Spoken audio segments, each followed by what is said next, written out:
Good afternoon, everybody, and thanks for joining today. Today's webinar is called AppSec in your clouds. Once upon a time, there were only a handful of options when we were choosing a cloud provider about a decade ago. Fast forward to 2019, we have more choices than ever, which is both exciting and intimidating at the same time.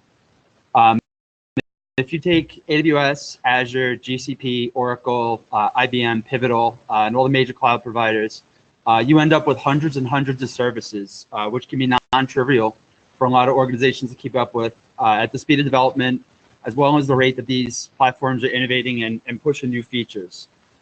And in a lot of cases, organizations have adopted some form of a multi-cloud approach, either through strategy or just kind of happen that way. So it's definitely important to take some of the lessons we've learned in previous cloud platforms and take those with us. So things like compute we find are very common across the providers. Things like networking, there's generally similarities and parities. And then things like security services and a lot of the one-off things kind of vary wildly. So we'll take a look at how some of these platforms do. So as for myself, I'm Jack Menino. I know a lot of you that are on today, and for those of you that don't know me, I've been the CEO of Divisium since 2009. I still try to keep my hand on a keyboard, do a lot of development in Scala and Go for fun. And I'm a New Yorker trapped inside of the DC Beltway. I drive fast and I like New York sports teams. So how do we actually get here?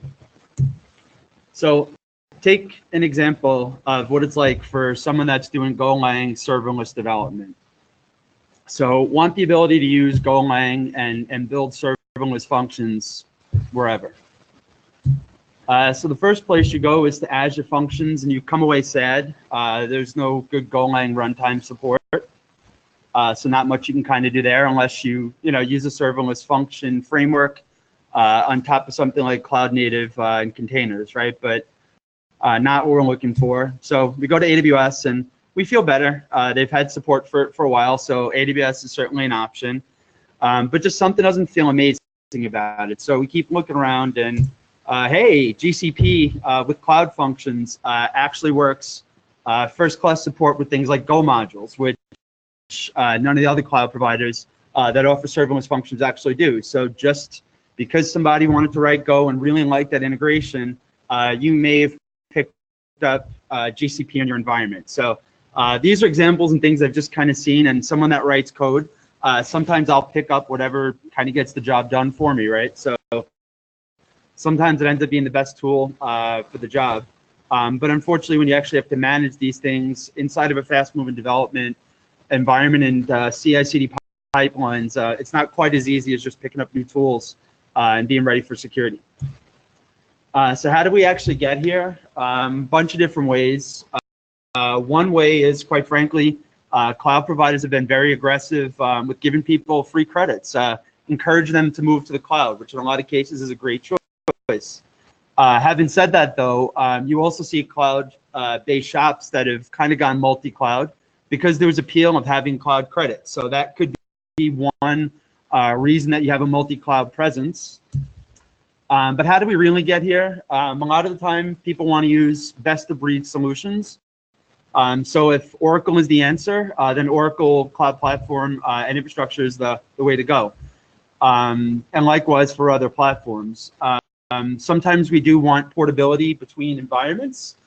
So this is on the side of if you build software to be deployed inside of cloud environments, then you want the ability to work with different platforms and not be shackled by platform as a service and things you'd have to retool as you rebuild that. So things like cloud native platforms and orchestration systems have a lot of appeal there because we can decouple from the infrastructure. But that's sometimes a religious debate because that kind of undermines some of the benefit that we get from infrastructure as a service and platforms as a service because they're designed to take us away from managing boxes of servers that need to be patched and have downtime and things like that. So portability sometimes can come as a trade-off for having some of those things just beautifully managed by a cloud provider. In some cases where you have a legitimate need to have not just geographic diversity, but between cloud providers as well. So think of the Netflixes of the world. They have redundancy between cloud providers, right? Not every shop on the planet is sophisticated enough. It has that same reason to do that. But nonetheless, there are shops that certainly do it for these reasons. And another thing that's interesting is shadow IT moves especially fast in this modern world. So unless you're keeping tabs on everyone's credit card usage inside of the organization, you can end up with blind spots, right? No matter which way you kind of slice it up. So once upon a time, you managed a data center and maybe had MPLS connecting things, and you can basically cut off sites at will. You really have no control over the unknown. And sometimes you find out as the security team, there's a new AWS environment that's been up for 3 months, development's been happening, and it's going to go to prod, right? But maybe you had development and pseudo production data exposed for months, right? These are realities. So now that we're all here, first things first. So before you get in there and start turning on different security tools that your platforms give you, turn on billing alerts. Can't stress that enough. Depending on the size of your development organization, so if you're doing terabytes of data, petabytes of data on a regular basis, you may want to turn on billing alerts before you run these types of things on these massive data sets and pipes that you're doing, just because you're going to burn a lot of money, and there's nothing you can do once you've turned those on. So before you get into exploration, it's certainly good to set up billing alerts. Some of the security platform provided tools can be somewhat costly. Super cool and useful, but nonetheless, they can add up in some unexpected cases. So can't stress that enough, and I don't want anyone to blame me when they get a huge bill. We do want to add the ability to have control without impacting velocity. So we want you to be able to ship software and new services quickly, but we want to make sure that some things kind of happen first. With regards to cloud agnostic security controls, so a lot of things kind of map cleanly. How do we manage databases, right? There's certain things we think about, encryption at rest, access patterns, can we back that up, things so on and so forth, right? That maybe they're implementation specific in some places, but we kind of have some common denominator stuff that we don't have to reinvent each time.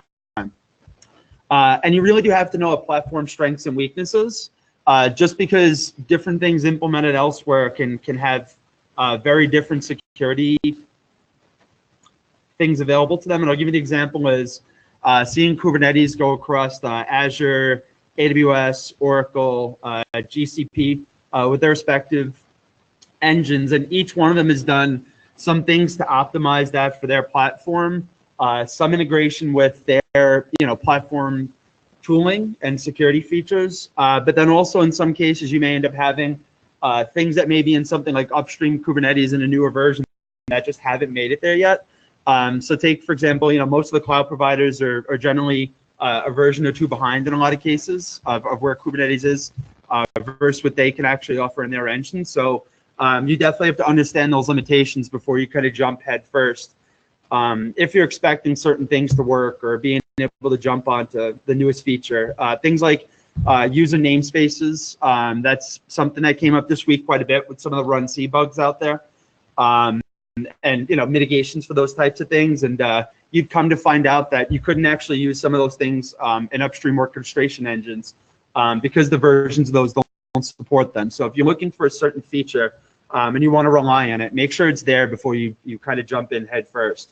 I've seen people go down that route with managed Kubernetes services and then kind of backpedal because they realized what wasn't there. Now I will say they've come a long way in the past year, but nonetheless, it's just an example of what I've seen. So we talk a bit, and the Netflix teams kind of talked a lot about giving developers paved roads for things, meaning that if we're going to introduce a new technology stack into our environment, we don't just kind of slap it together with some bash scripts and put it into production. We have clean rules around how we're going to deploy those things, hopefully kind of some security hardening and opinionation built into those. And it's easy for other people to take those technologies and get them into production securely, keeping those things stable and resilient and all that.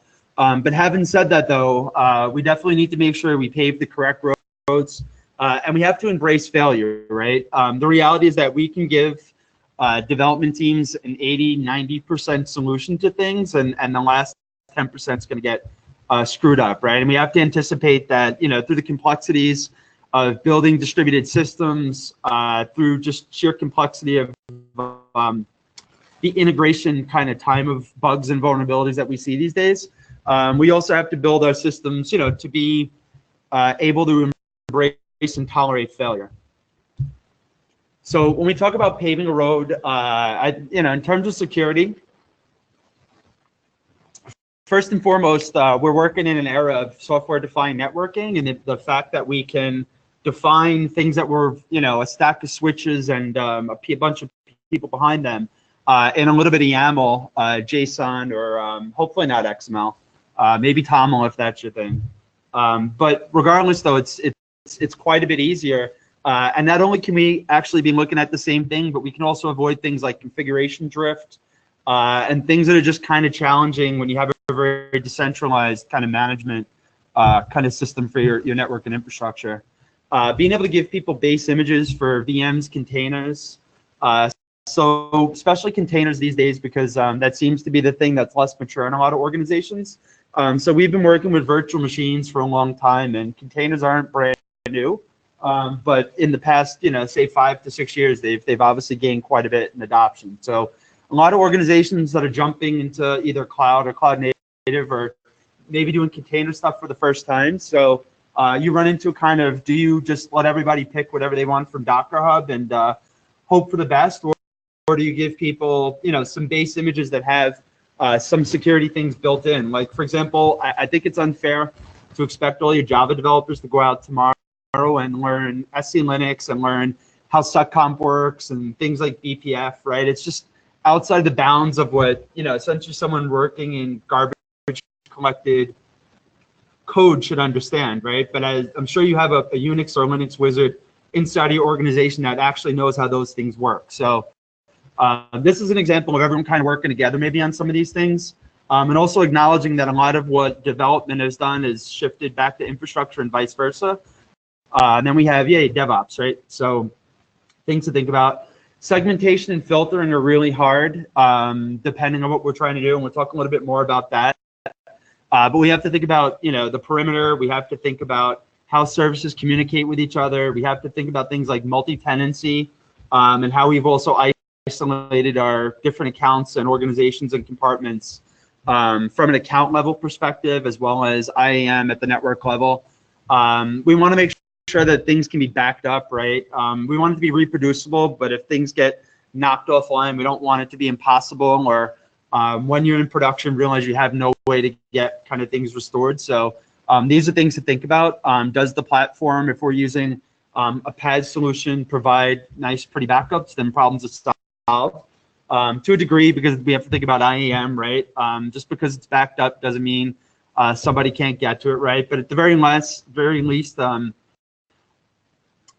things like logging can vary pretty wildly with regards to what the actual services will log for you. So it is a good exercise, and sometimes understanding if you get the data back from APIs and other layers that you want. Secure communication channels aren't always there.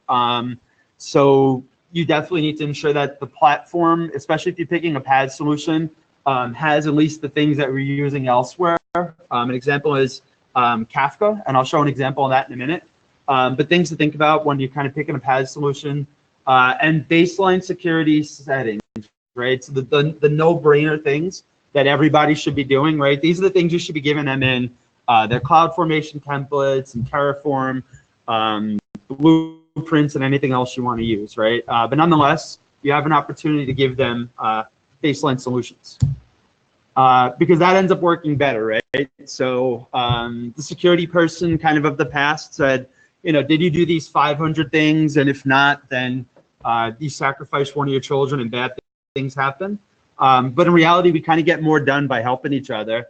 And in kind of the age of self-service and fast-paced development, you'll definitely be a lot more effective if you can give people, you know, hardened base reference implementations to kind of work from.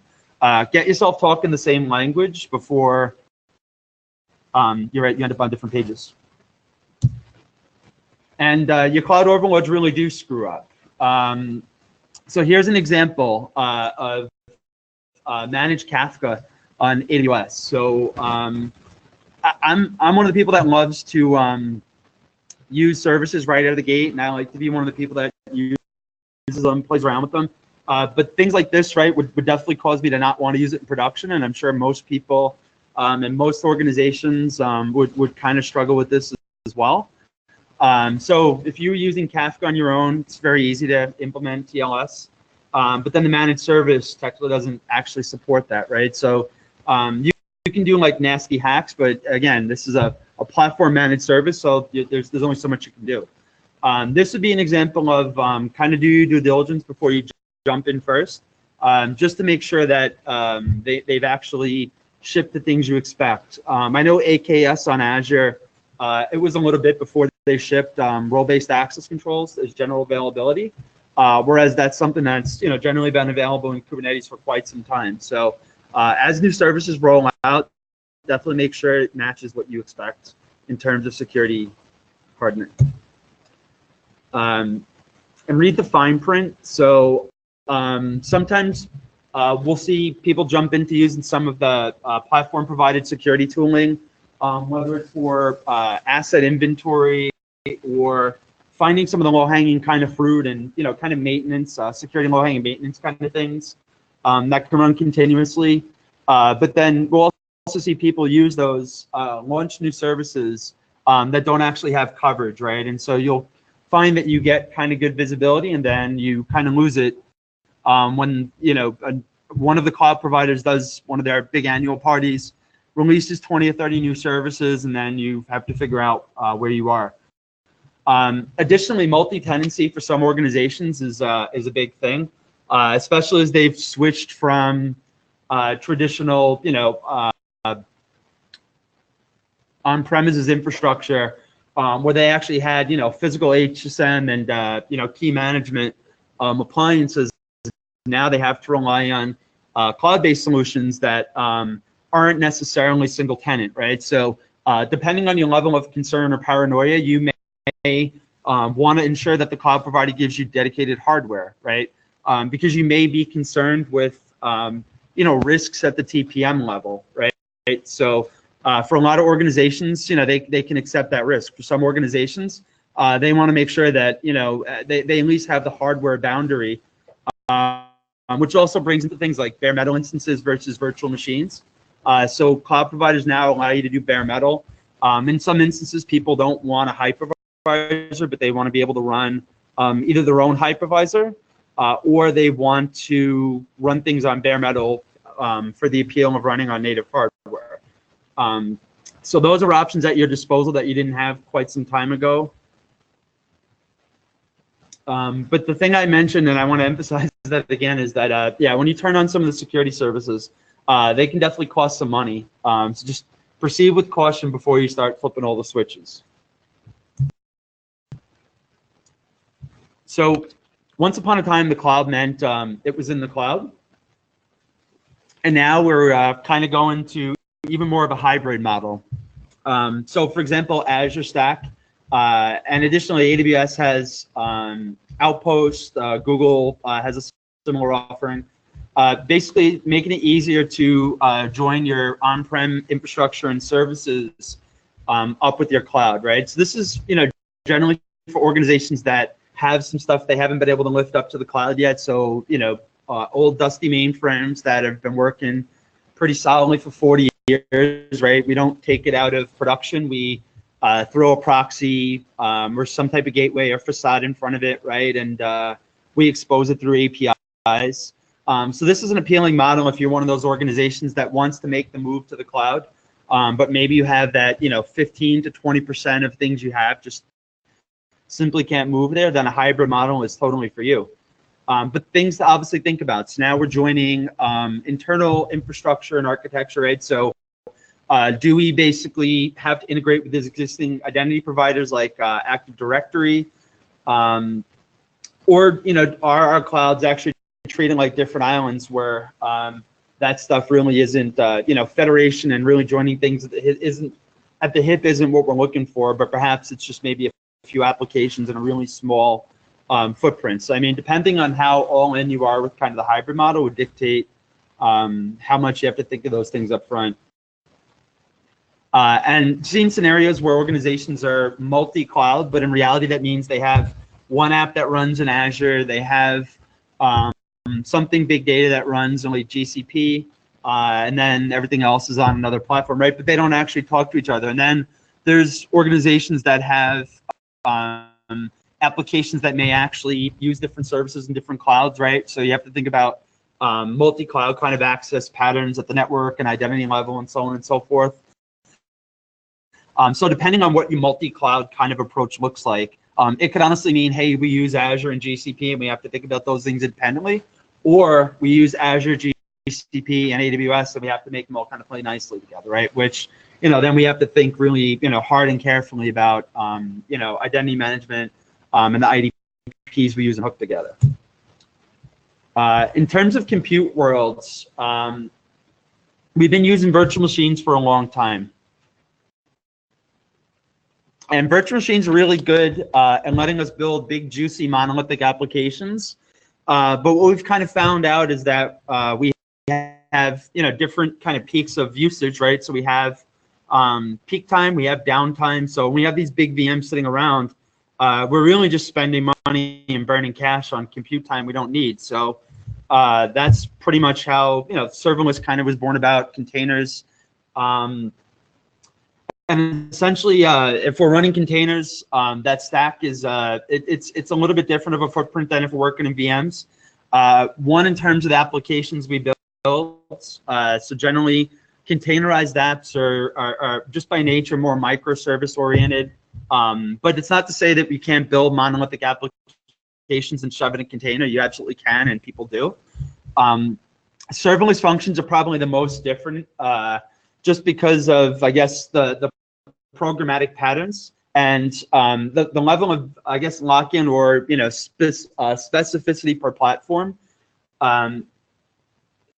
Unless you're using something that's more platform agnostic, such as like serverless functions on top of a cloud native platform, right? Then you have the ability to move around and maybe you get hooked in less. So if you're trying to move across clouds, then serverless functions, unless you're doing it on top of cloud native, is arguably harder to do so. So with regards to containers, here's an example of Kubernetes' control plane. So the cloud providers, if you're using, for example, EKS or AKS or OKE or GKE, they all give you a managed control plane, which means the API server, scheduler, etcd key value store, as well as like controllers, are all managed by the platform. And then you end up managing nodes, which essentially end up becoming compute instances. So generally on platform base images, so they do at least support those reasonably well. So with that regard, then you end up with a mix of platform service and then compute services that you also have to manage. So that's fun. And things that kind of change, obviously, when we go into container world, there are considerations around multi-tenancy. So if we were building VMs and we had one monolith in each virtual machine, well, that kind of solves multi-tenancy kind of issues by itself because it's isolation. Whereas if we're running, say, multiple containers on one node across, say, 20 or 30 different applications, well, now we have different isolation considerations to consider that we didn't have before when we were running in separate hypervisors. So generally, you want to keep containerized applications either inside of the container runtime or only being able to talk to the services and whether it's platform or other applications or even outbound to the web in some cases that they need to. But we generally want to keep you pretty limited in terms of being able to elevate privileges to root because then you can compromise underlying infrastructure, things like that. If you've adopted Kubernetes, then congratulations. You have at least the service on each platform that supports you. And this is a good place to, if you're going to support Kubernetes across a couple different platforms, you can actually standardize things fairly well using things like pod specs, and in conjunction with things like Terraform and whatever respective deployment tools and automation you're using. But nonetheless, this is a good example of where we can kind of harden things and then not really worry as much about where they run, assuming these things are happening. So I really do like kind of the ability to kind of define these things centrally, because everybody is looking at the same thing, and we can also push these policies incredibly quickly in production as well. We can also break things too. If we're too egregious with things like dropping capabilities. So in this example, I have an example of just dropping all capabilities, which in a lot of cases would break applications, but then also in a lot of scenarios would actually do nothing because the application didn't require to run with those privileges inside of that container. Serverless functions are really interesting. They either make things really simple because we build very thin APIs, or they make things incredibly complex depending on the invocation patterns we use. So generally, of the cloud kind of providers we're talking about loosely today, everyone but Oracle has some form of an infrastructure provided serverless function framework.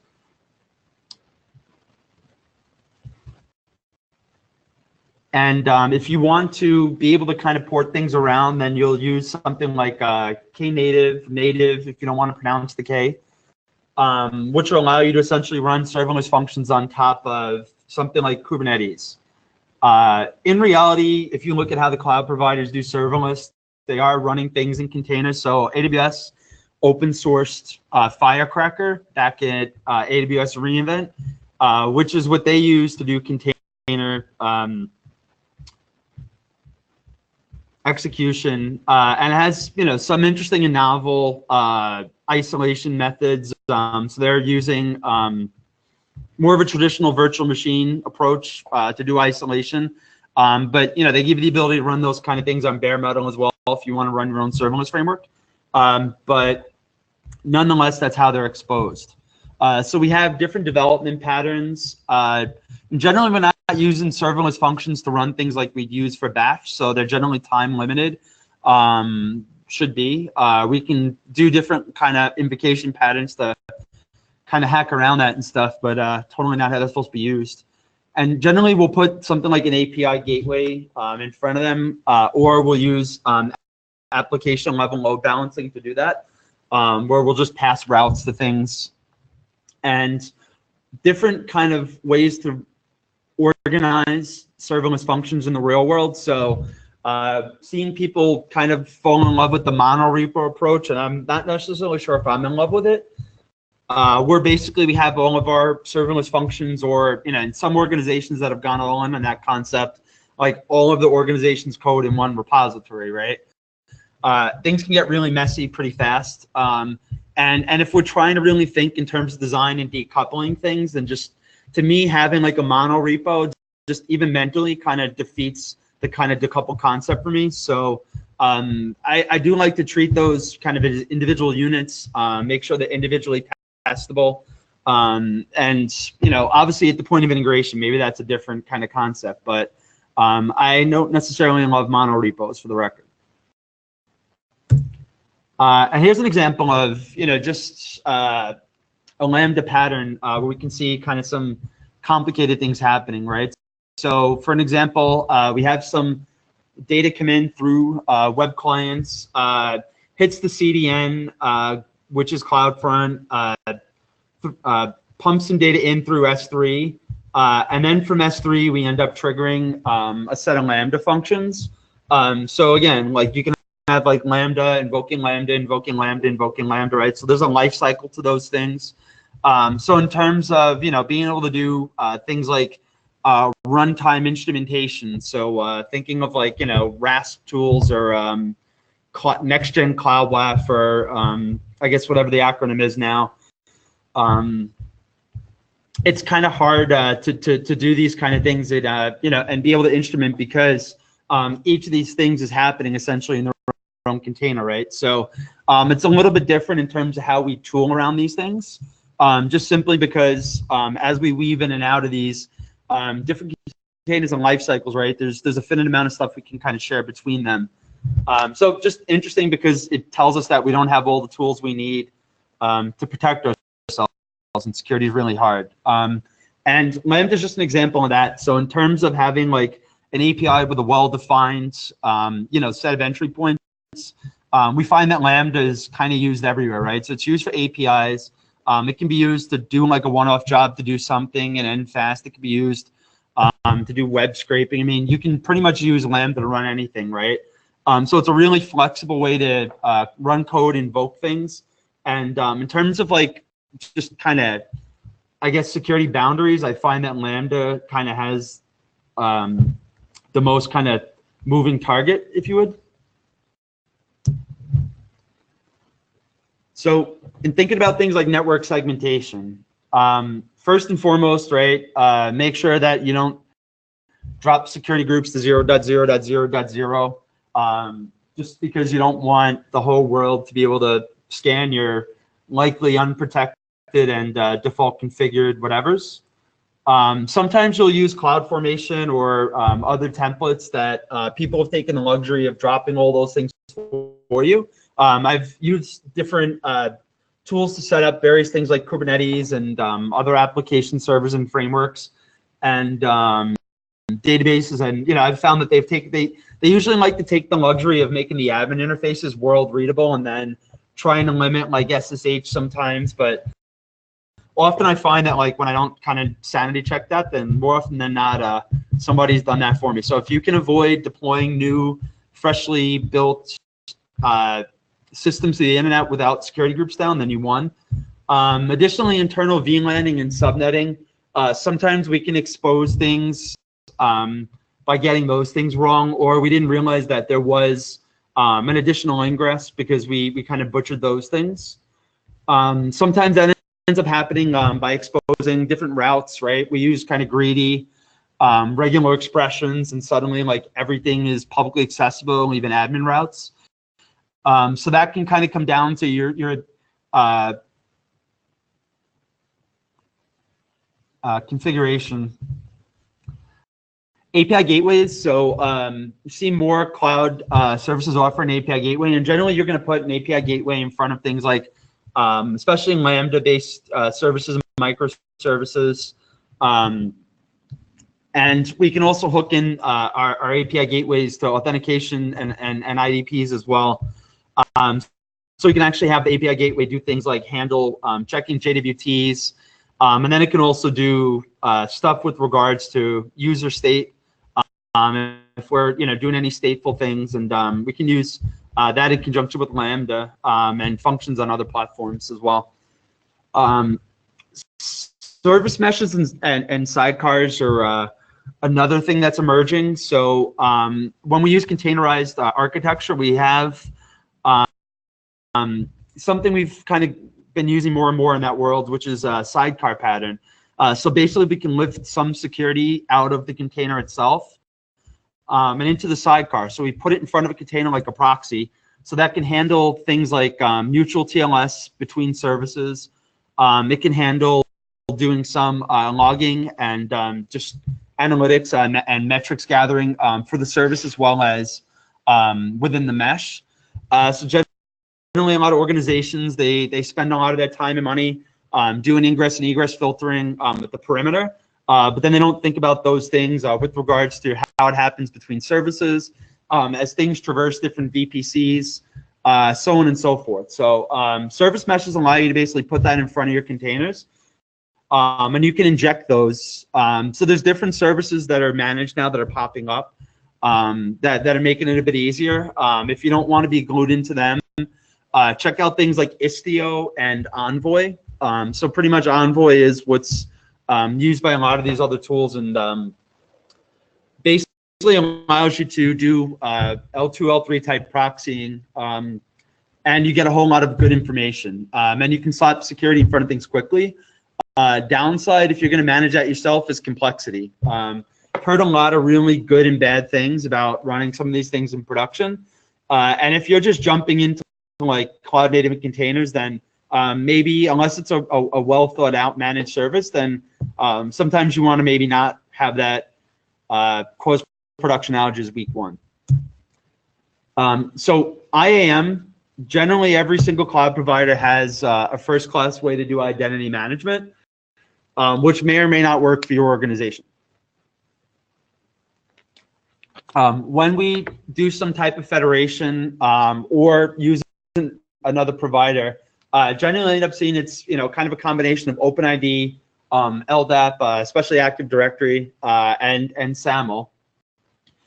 So IAM is one of those things that can come back to haunt you later on when you realize that everybody has like full access to do everything across AWS, and you don't actually know what they need to do their jobs anymore. So you avoid dropping IAM privileges back down until one of those people that has super privileged access gets compromised, and then somebody burns your entire cloud down. So this is one of those examples. I mean, I've heard people say, oh, well, it's just a development environment now. And then when it goes into production, it's like, well, it's a production environment now, and we didn't do that. So just assume that everything you build is probably going to end up in production at some point. If it doesn't end up in production, assume it's going to be exposed to the internet and maybe still attacked, right? So, and maybe that could be a hopping point into something else that maybe has IAM rights or roles attached to in some case. So sometimes it may be a development system, but then you have rights to do a lot of other things. So you should think about it differently. You can use logical boundaries to isolate things. So thinking about like in AWS, you can use organizations and accounts. Oracle has the kind of semblance of compartments. So you can use these to kind of limit things a bit. You can find that your IAM policies at some point can end up being spaghetti, especially if you get overzealous with like nesting things inside of things, whether that's like at the Active Directory level or that's inside of like the IAM roles and policies themselves. But generally, the harder it is to kind of decipher how these things are associated with each other, what they're actually attached to in production. This is one of those things where you kind of want to do maintenance on a regular basis. When you have roles that aren't being used, get rid of those, especially if they're labeled with things like production whatever, and then somebody joins the team 3 months later and says, oh, okay, that's the IAM role I select for this, and now you have blood on your hands, right? So try to keep them clean. Try to go through there every now and then and make sure that you don't have roles that are just sitting around, especially highly privileged ones, because they're one mistake away from getting attached. And like I said, you can kind of limit the walls a little bit for blast. In AWS, you can split things out into accounts. So you can do organizations, and then you can have multiple accounts within an organization. And then each of those is essentially going to have their own IAM scope at that point. So you can use those separations to achieve that. Azure, IAM, and Active Directory. I mean, Active Directory is literally built to kind of do these things, right? If you use it properly. And OCI has compartments where you can kind of separate things, as well as, because it's definitely a product that speaks well to the enterprise, has really good integration with like LDAP and, third-party identity management services as well.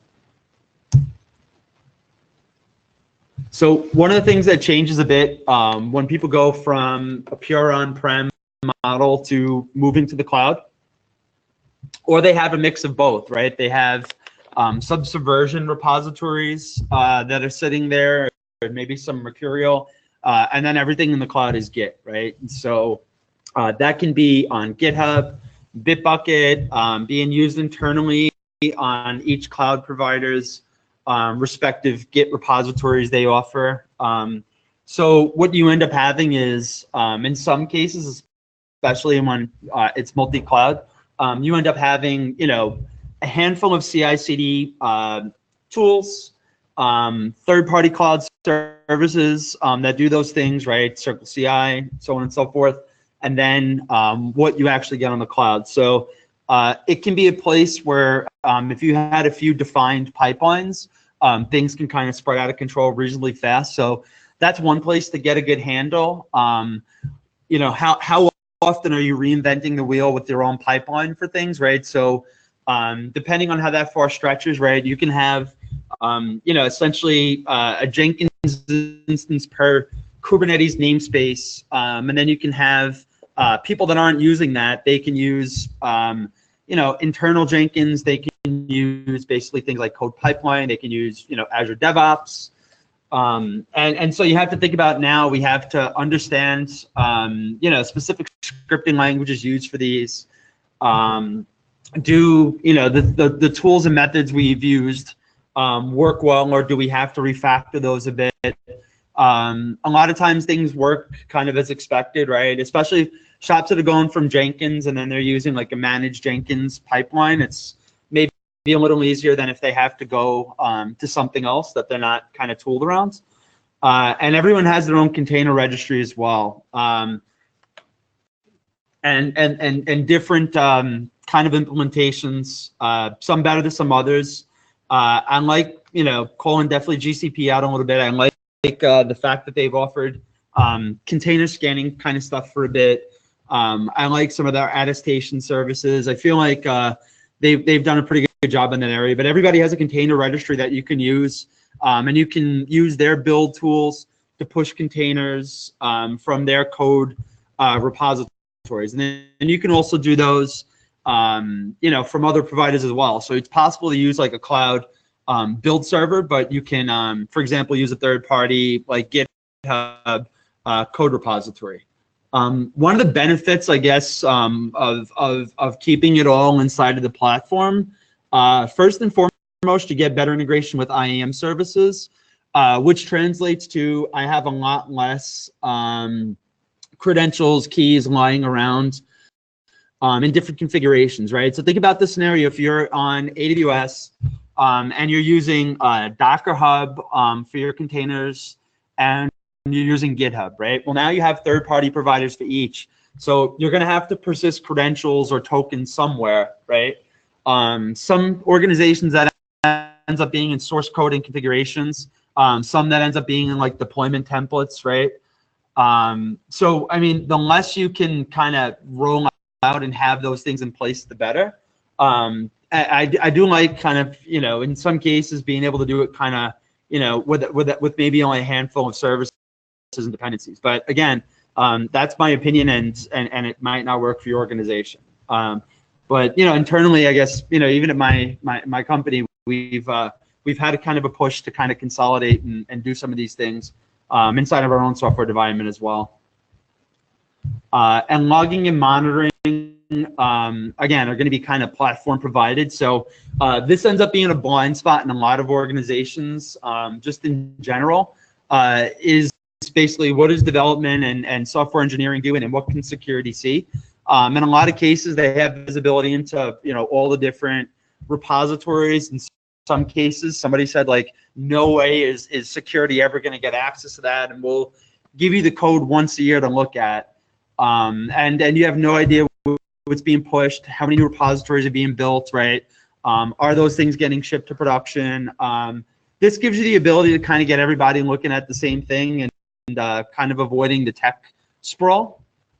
Because in a lot of cases, there's competing internal stacks. And if we kind of apply the idea of kind of having a paved path to things and a road, then, you know, the more competing tech stacks that solve only a subset of people's problems, the worst. In terms of storage, so generally each platform provides some form of object block, file, and archiving capabilities. So these are generally used by you know, infrastructure services when using, you know, block storage for virtual machines and other things. We use, you know, object type storage. So we think about, you know, commonly bucket type of storage and object stores,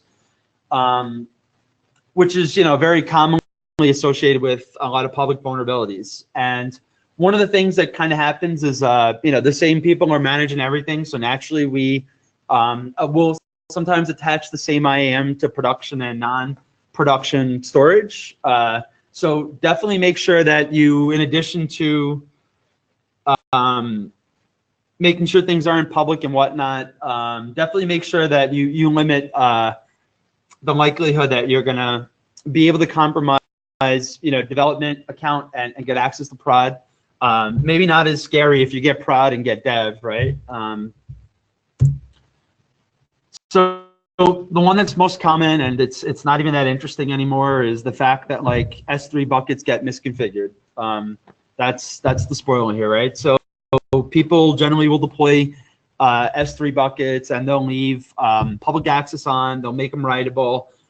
There's more and more, if you use AWS on a regular basis, like UI cues to not do those things, and it will basically pop up and be like, do you really want to do this? Like, is this a good idea? And you have to consciously like make a bad decision, right? So having said that, though, the reason a lot of people in security have jobs is because us as humans are prone to error and bad decisions. So until this isn't basically like an option, this will kind of always happen, right? But in terms of tooling and policy, kind of governance as code, kind of stuff that's out there, these are solved problems, right? I mean, they're well-defined APIs and things we know that get misconfigured. So this isn't like something as you move to a new cloud platform, you have to really think hard about. There's generally well-defined ways of locking these things down, but you can put them in a very insecure state quickly. Databases. So Oracle is available on Oracle, and then the other databases are pretty spread across providers. But what you end up getting is a mix of traditional SQL, NoSQL databases, and different types of document stores. More and more graph databases, especially like ACID compliant type of graph databases. I've been using Neptune a bit as well as my internal team, and just kind of comes to mind for a really usable kind of graph database. And caches. So generally, there's a bunch of offerings from like Redis, which kind of fits in the cache there. Generally, you end up finding in a lot of scenarios where these are hooked up to like stream processing and analytics engines and integrations. Think of like Kafka, Kinesis, PubSub. Basically, we have these things hooked up, and they're either pumping data in or they're pulling data out for analytics using something like a Spark engine, things like Hadoop, Flink, and so on and so forth. So our data once upon a time was really static, and now it moves around pretty quickly. So there's different jobs pulling data from different, whether that's storage, right? So we can pull things out of storage, we can pull things out of databases, and then we can mash them up with different engines. So your data once upon a time, especially in like, N-tier type of applications, or, dare I use the word like SOA, but in those kind of environments, right, it was maybe a little more defined where our data goes, and now it's all about basically sharing that data and analyzing it. So database data that gets sucked up in integration analytics is something to think about, and having just a general inventory of where your data goes.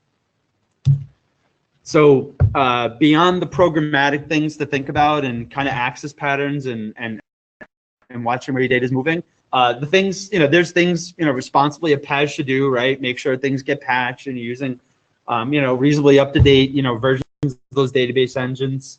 The things you should think about is, especially as new database technologies are launched, can you encrypt your data at rest, right? So some scenarios, there's seen scenarios where like it may have been well supported in product, but it wasn't supported in like the PaaS version. So especially if you're in that early adopter mode, you always want to make sure that those things are available, or you have a way to do what you expect. Are backups well managed, or do you have to think about how to suck that data out yourself? And bonus, are the backups easy to encrypt?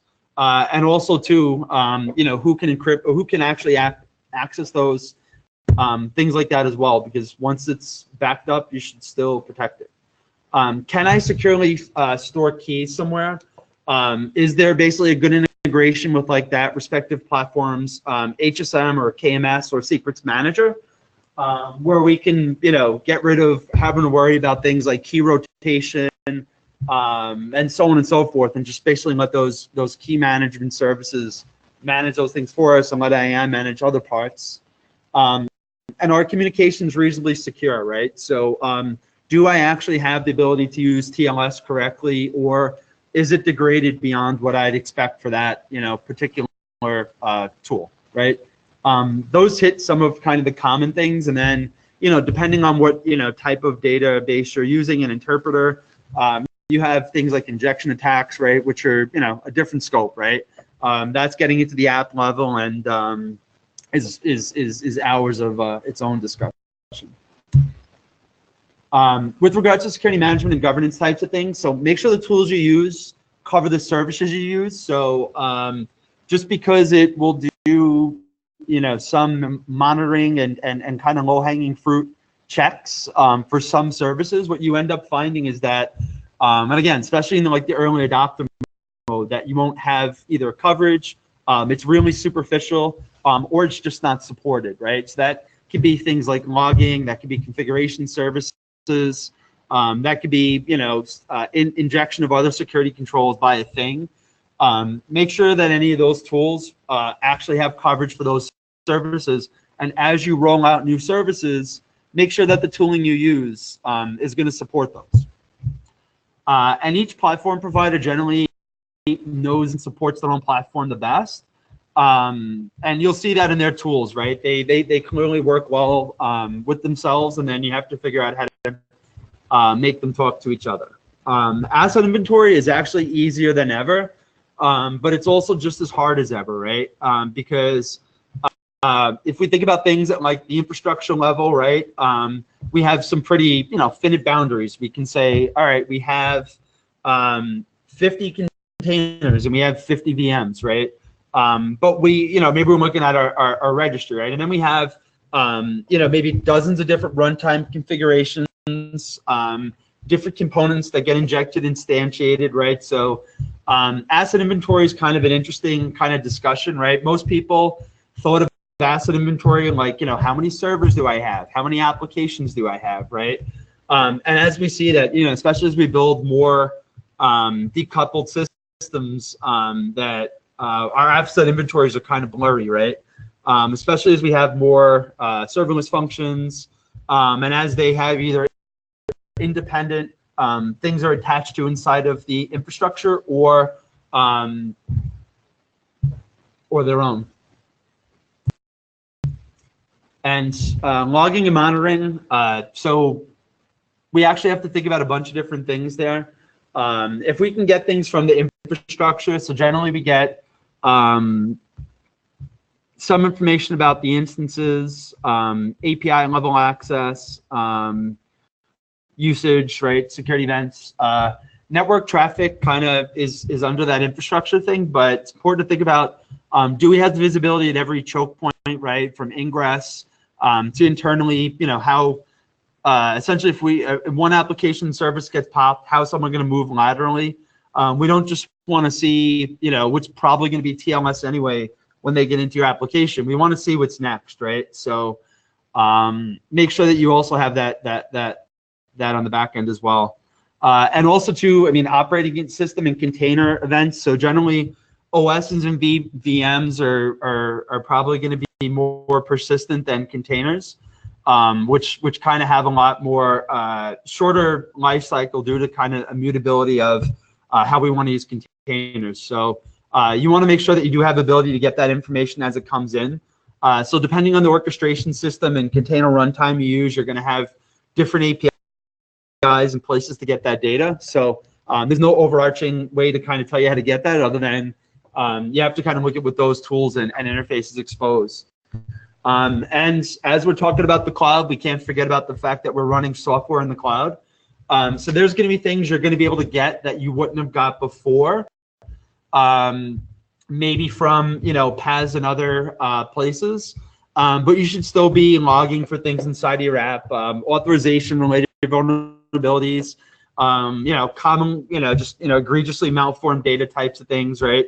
stuff like that. I wouldn't recommend like let a WAF do all that for you. I mean, there's going to be some known attack patterns you're going to be understand. There's going to be some common things that they're going to be able to flag, you know, common things coming out of tools, you know, not heavily obfuscated kind of payloads and whatnot.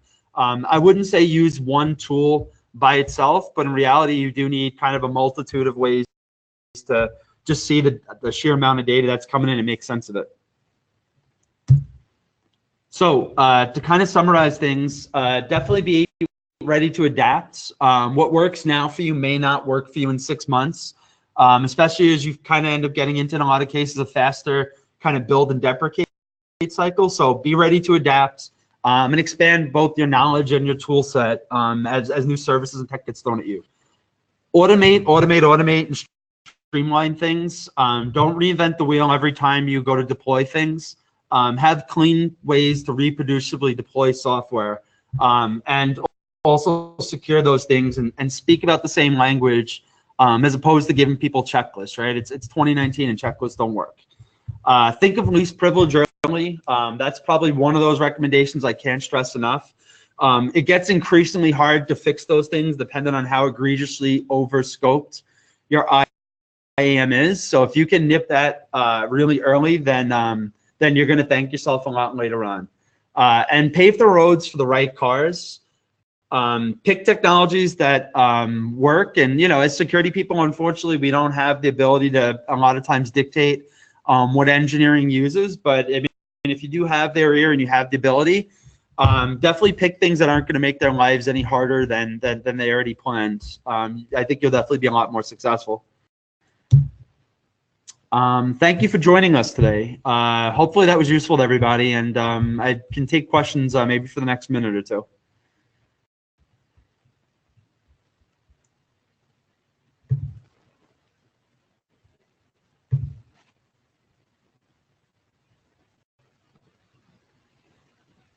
Jack, I believe there was one question about least privilege versus zero trust. I'm not sure if you've already addressed that or not, but just wanted to.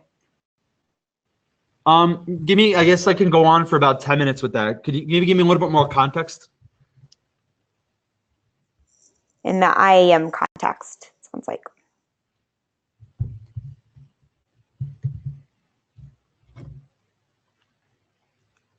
Gotcha. So from the perspective of, I mean, the reality is we don't necessarily have the same firewalls and boundaries we once did. So, I mean, with regards to, I mean, there's, you know, shops that, you know, many shops I know that they don't have an internal data center. They don't have like a storage closet, right? And they assume that everybody essentially coming in is untrusted on the web, right? With regards to accessing, you know, infrastructure related services. So, you know, things like goes on VPNs, right? Like that kind of crowd.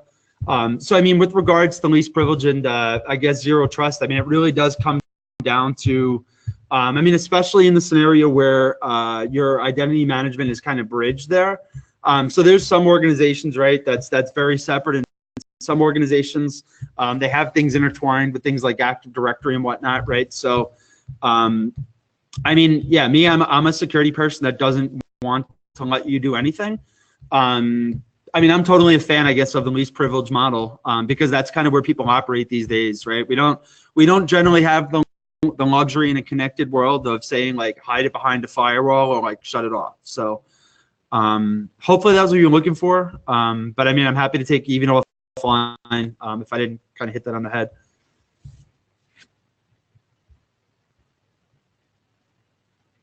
Great. So thank you everybody for attending today. And I believe we'll make the presentation, everything like that available afterwards. And if anybody wants to kind of ping me afterwards and talk technology, catch up at a conference, let me know. I'm always happy to talk about technology. So thanks again, everybody.